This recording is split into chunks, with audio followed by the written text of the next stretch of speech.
नमस्कार, मैं डॉक्टर सृष्टि गौतम संस्कृत कक्षा में आपका स्वागत करती हूँ। आज हम कक्षा 9वीं की सेम उसी संस्कृत के अष्टम पाठ की प्रश्नोत्तर अर्थात अभ्यास करेंगे। अष्टम पाठ है लौह तुला। जिन्होंने 8 पाठ को नहीं पढ़ा है वो मेरा पिछला वीडियो देखकर पहले पाठ को अच्छी तरीके से पढ़ लें, क्योंकि पाठ पढ़ने से प्रश्नोत्तर करना आसान हो जाता है एवं उन्हें याद करने में भी सरलता होती है। तो प्रश्नोत्तर प्रारंभ करते हैं। एक पदेन उत्तरम लिखत, एक पद में उत्तर लिखना है। वणिक पुत्र से किम नाम आसीत, व्यापारी के पुत्र का नाम क्या था? उत्तर है जीर्ण धनः। तुला कई भक्षिता, तुला किसके द्वारा खाली गई थी? उत्तर है मूसकई, मूसकों के द्वारा। तुला की दृषि आशीत, तुला किस प्रकार की थी? उत्तर है लौ घटिता, लोहे से बनी हुई। पुत्र के नृता इति जीर्णधना वदति, पुत्र किसके द्वारा हरण कर लिया गया ऐसा जीर्णधन ने बताया, बोला? उत्तर है सैनेन, बाज के द्वारा। विवदमानौ तौ द्वावपि कुत्र गतौ, विवाद करते हुए दोनों कहाँ गए? अर्थात दोनों वणिक पुत्र व्यापारी और सेठ दोनों कहाँ गए? उत्तर है राजकुलम, राजकुल को गए। प्रश्न नंबर 2 देखिए। अधोलिखितानां प्रश्नानां उत्तराणि संस्कृत भाषया लिखत।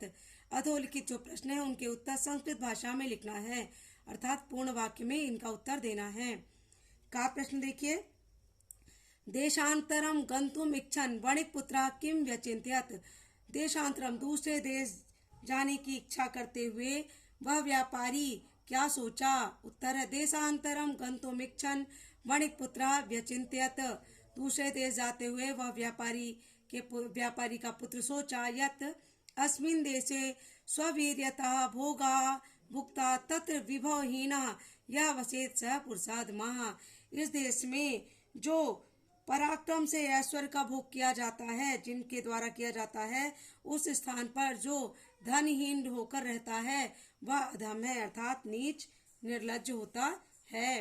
खा देखिए। स्वतुलाम याचमानम जीर्ण धनम श्रेष्ठी किम अकथयत, अपनी तराजू याच मांगने पर जीर्ण धन से श्रेष्ठ ने क्या कहा? जो जीर्ण धन व्यापारी था उससे श्रेष्ठ ने क्या कहा? उत्तर देखिए। स्वतुलाम याचमाना जीर्ण धनम श्रेष्ठी अकथयत, अपनी तुला मांगने पर जीर्ण धन से श्रेष्ठ ने कहा भो नास्ति सा, अरे वह नहीं है।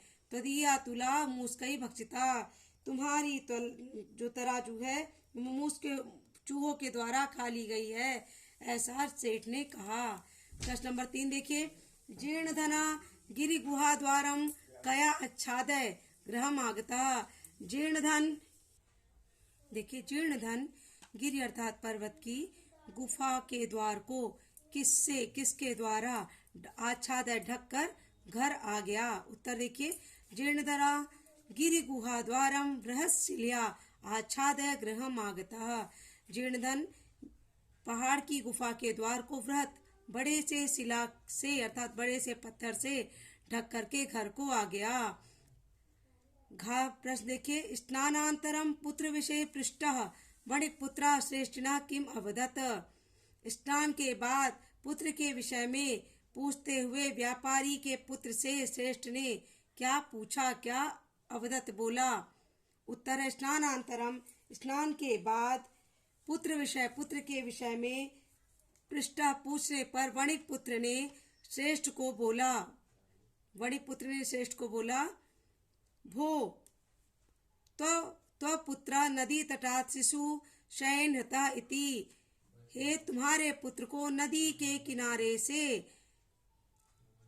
शिशु शयनेन हता बाज के द्वारा हरण कर लिया गया। इस प्रश्न को पुनः देख लीजिए। स्नान के बाद पुत्र के विषय में पूछने पर व्यापारी ने श्रेष्ठ को क्या बोला?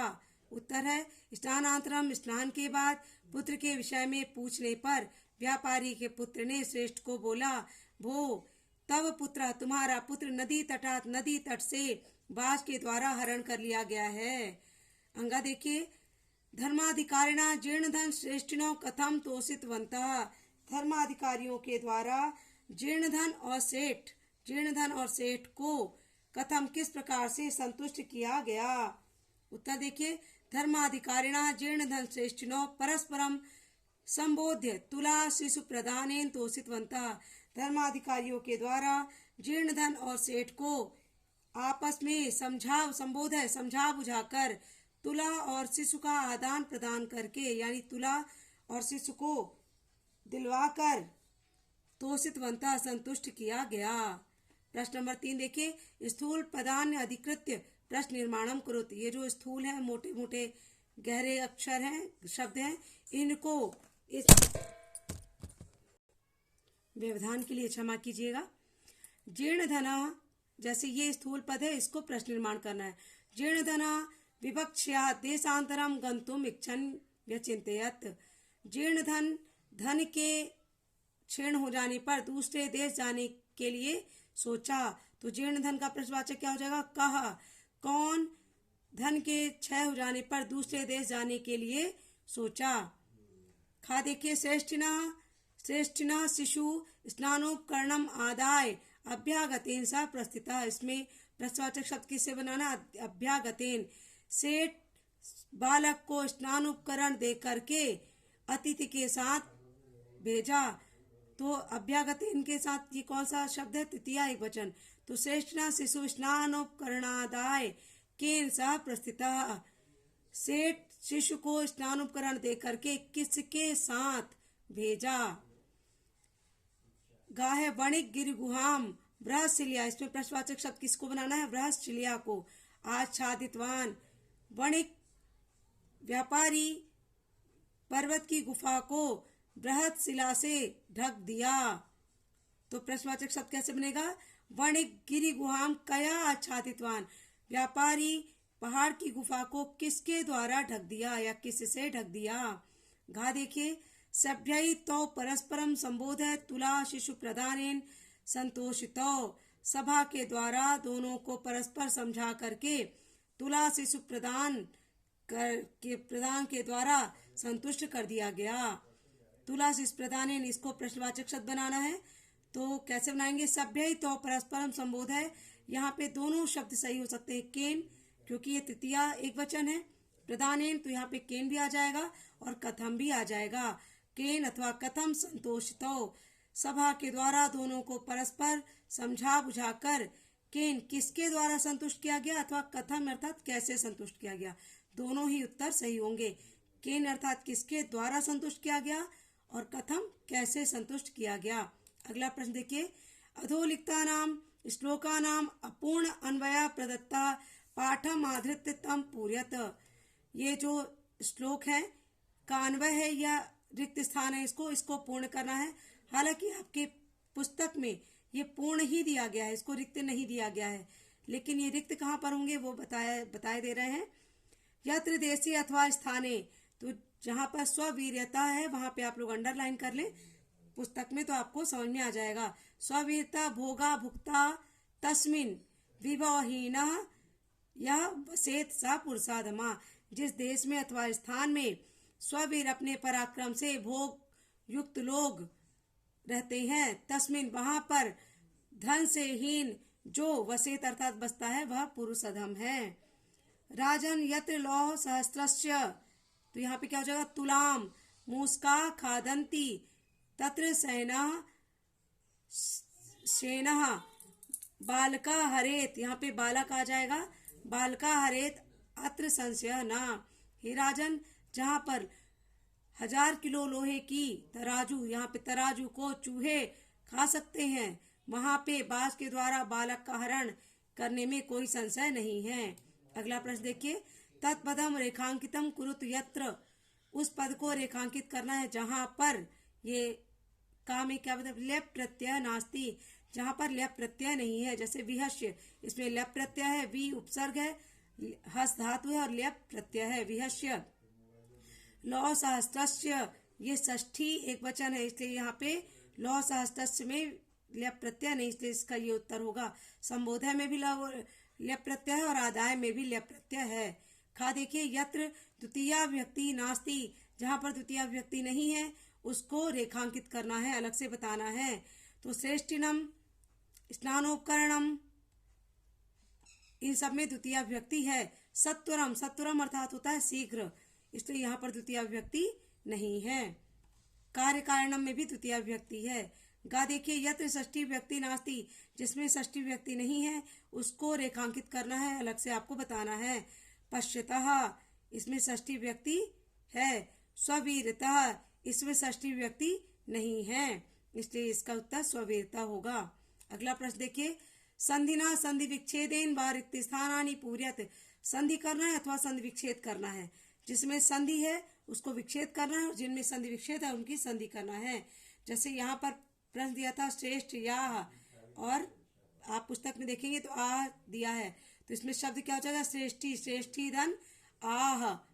इसमें कौन सी संधि हो जाएगी, ई में अगर अन्य स्वर आने पर तो ई को यणाची, यण स्वर संधि हो जाएगी। इसमें दो धन अपि दिया है, अ के बाद अगर आ आए तो ये यहाँ पे अयादि स्वर संधि हो जाएगी, बन जाएगा द्वावपि। यहाँ पे पुरुषोपार्जिता शब्द दिया गया है, पुरुष दिया गया है, धन हो जाएगा उपार्जिता। कौन सी संधि हो जाएगी, आ के बाद उ आने पर गुण स्वर संधि होती है। यथा धन इच्छया, आ के बाद ई आने पर ए हो जाता है, गुण स्वर संधि। उत्तर क्या हो जाएगा, यथेच्छया। स्नान उपकरणम, इसका एक शब्द दिया है उपकरणम, तो क्या हो जाएगा, स्नान, स्नान धन उपकरणम, स्नान उपकरणम गुण स्वर संधि। स्नानार्थम, बार बार त्रुटि के लिए क्षमा चाहते हैं। स्नान उपकरणम, स्नान धन उपकरणम गुण स्वर संधि। स्नानार्थम, स्नान धन अर्थम, ये कौन सी संधि हो जाएगी, आ मिलके दीर्घ स्वर संधि। आगे देखिए प्रश्न नंबर 7, समस्त पदम विग्रहम व लिखत, ये समासिक पद को विग्रह करना है अथवा सामासिक पद बनाना है। तो इसमें प्रश्न है स्नानस्य उपकरणम, षष्ठी तत्पुरुष समास। उत्तर क्या होगा, स्नानोपकरणम। इसमें प्रश्न क्या है, गिरि गुहायाम, इसका विग्रह हो जाएगा गिरे गुहायाम। प्रश्न है धर्म से अधिकारी, धर्म का अधिकारी, तो षष्ठी तत्पुरुष समास। इसमें का उत्तर क्या होगा, धर्माधिकारी, इसका समस्त पद बनेगा। इसमें समस्त पद है विभवहीना, इसका विग्रह बनेगा वैभव वैभवहीना, इसका विवेनहीना भी बन सकता है। तृतीया एक वचन से भी इसको बनाया जा सकता है।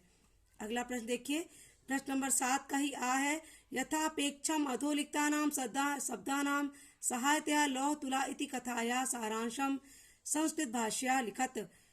ये जो शब्द दिए गए हैं, इन शब्दों की सहायता से जो कहानी है लौह तुला, उसका सारांश आपको लिखना है। तो सारांश देखेंगे, जीर्ण धना नाम वणिक पुत्रा धनाभावात् देशांतरम गंतुम इच्छति स्म। जीर्ण धन नाम का व्यापारी का पुत्र धन के अभाव से दूसरे देश जाने के लिए इच्छित था। वह लौह तुला श्रेष्ठिना गृहे निक्षेप भूताम कृत्वा प्रस्थितः। वह अपनी लोहे की तुला को सेठ के घर में निक्षेप अर्थात धरोहर के रूप में रख करके प्रस्थिता चला गया। स्वपुरम पुनः आगत, अपने नगर को पुनः लौट करके सह वह श्रेष्ठिनम लौह तुलाम अयाचत, सेठ से लोहे की तुला को मांगा। लौह तुला मूस्कई भक्षिता इति ज्ञात्वा, लोहे की तुला मूस्कों के द्वारा खा ली गई है यह जान करके सह श्रेष्ठिना पुत्रम आदाय स्नानार्थम गतः, वह सेठ के पुत्र को लेकर के स्नान के लिए गया। गिरि गुहायाम च तम शिशुम प्रक्षिप्य गृहम प्रत्यागतः, पर्वत की गुफा में उस शिशु को छुपा करके घर को लौट आया। कथिता च यत् शिशु सैनेन हृतः, और कहा कि बालक को बाज ने हरण कर लिया। कलम कुर्वन्तौ उभौ राजकुलम गतौ, झगड़ा करते हुए दोनों राजकुल को गए। वृत्तांतम ज्ञात्वा धर्माधिकारी भी, सारा वृत्तांत जान करके धर्माधिकारी तो तुला शिशु प्रदानेन संतोषितो, दोनों की तुला और शिशु का आदान प्रदान करवा के दोनों को संतुष्ट कर दिए। इस प्रकार आपका यह पाठ समाप्त होता है। आपको इस पाठ में अगर कहीं पर कोई दिक्कत आई हो तो आप मुझे बता सकते हैं, कमेंट करके बताइए। मैं आपकी कठिनाई को दूर करने का पूरा प्रयास करूंगी। अगर आपको यह पाठ अच्छा लगा हो तो आप मेरे वीडियो को लाइक करें, शेयर करें एवं मेरे चैनल को सब्सक्राइब करें ताकि आगे आने वाले वीडियो आपको आसानी से मिल सके। धन्यवाद।